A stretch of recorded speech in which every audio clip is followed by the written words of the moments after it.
Alors, je voudrais aborder 3 points. Nombreux s'étonnent de mon activisme pour certains islamiques. Je ne suis ni islamique, ni activiste islamique. Je dois avouer que je me suis converti à l'islam le 1er septembre 1994. Ça ne date pas d'aujourd'hui. Et malgré qu'il n'y ait pas de nom musulman, j'ai quand même pris le nom El-Kibir, qui veut dire le grand, parce que le nom porte le destin. J'avais 24 ans et je crois que de fils d'enseignant, mère ménagère, j'ai fait plus qu'un enfant de mon destin devrait pu faire. Mon nom a été prophétique. Évidemment, ceux qui ne sont pas musulmans ne peuvent pas comprendre la pression des saints prières. Naturellement, la paresse des saints prières a fait que j'ai mis ça entre-temps en veilleuse et je me contentais du soufisme. Proclamer la présence de Dieu à chaque instant. Mais ce n'est pas ça un musulman. J'ai fait un vœu, plutôt un engagement. J'ai pris un engagement à la mosquée blanche de Malanville le 8 septembre 2023. J'y suis allé, j'ai demandé qu'on prie pour que aucun char, aucun militaire de la CEDEAO, de la France ou de quiconque n'aille à Niamey attaquer les Nigériens. Et j'ai dit, si aucun char, aucun militaire, comme autant des hommes de l'éléphant, ne traverse et ne va à Niamey, je vais reprendre les saints prières. Et vous conviendrez avec moi que personne n'a attaqué le Niger. Évidemment, jusqu'à un an après, ça ne me préoccupait pas, jusqu'à ce que j'entende dans mon propre cœur, tu as pris un engagement à mon égard, faire le Ramadan et nous allons marcher ensemble. J'ai donc décidé de continuer la prière. Donc je n'invite personne à devenir musulman parce qu'en matière d'islam, il n'y a pas d'obligation. Ça c'est la sourate 2, verset 256 qui dit qu'il n'y a pas d'obligation en matière de religion.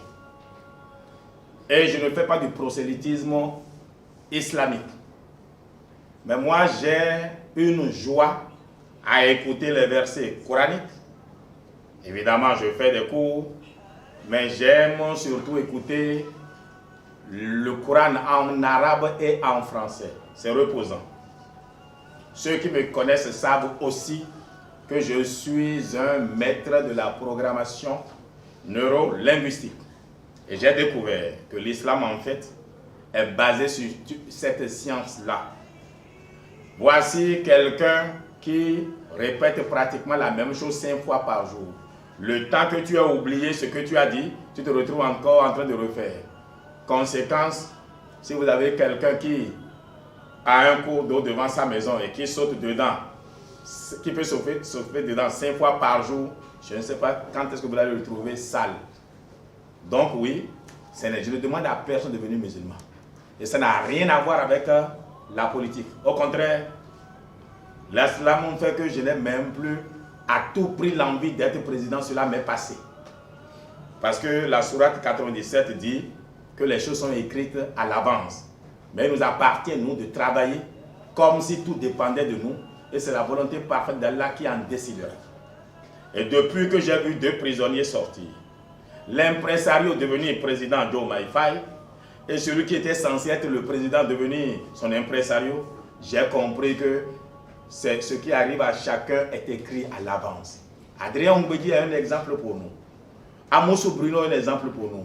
Adjovi Séverin est un exemple pour nous. Qui pouvait croire que Yaïboni, qui ne ressemblait à rien du tout en 2005-2006, pouvait venir être président devant Adrien Ombedi.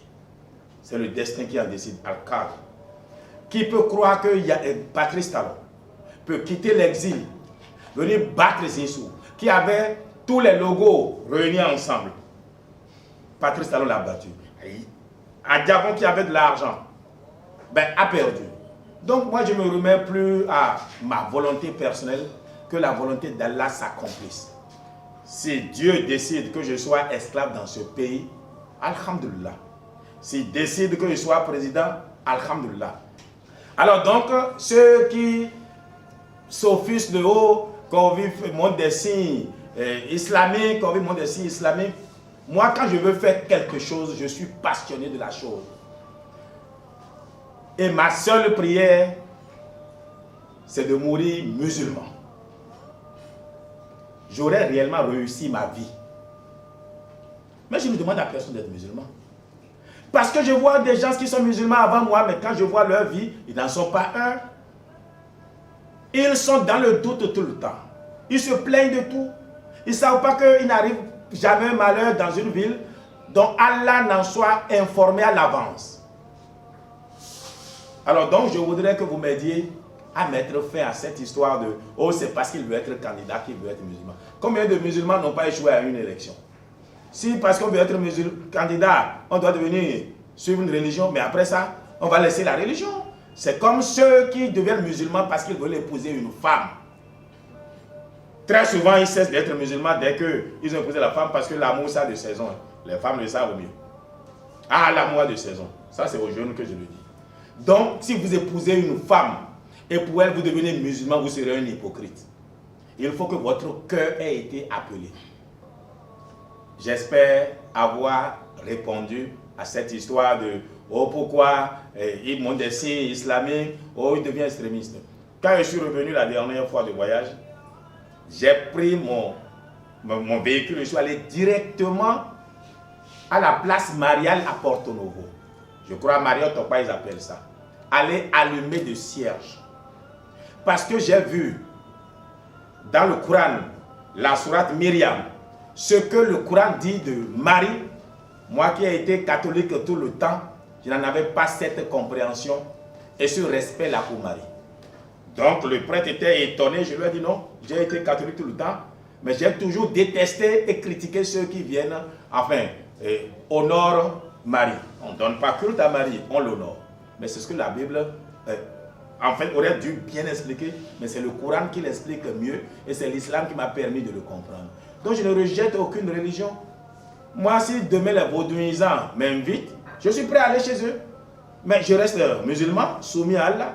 Les chrétiens m'invitent, j'irai, soumis à Allah. Mais si à cause de Allah, je peux aller chez les autres, comment peuvent-ils voir mon comportement et décider peut-être de me suivre, mais pas de me suivre, d'être soumis à leur Créateur?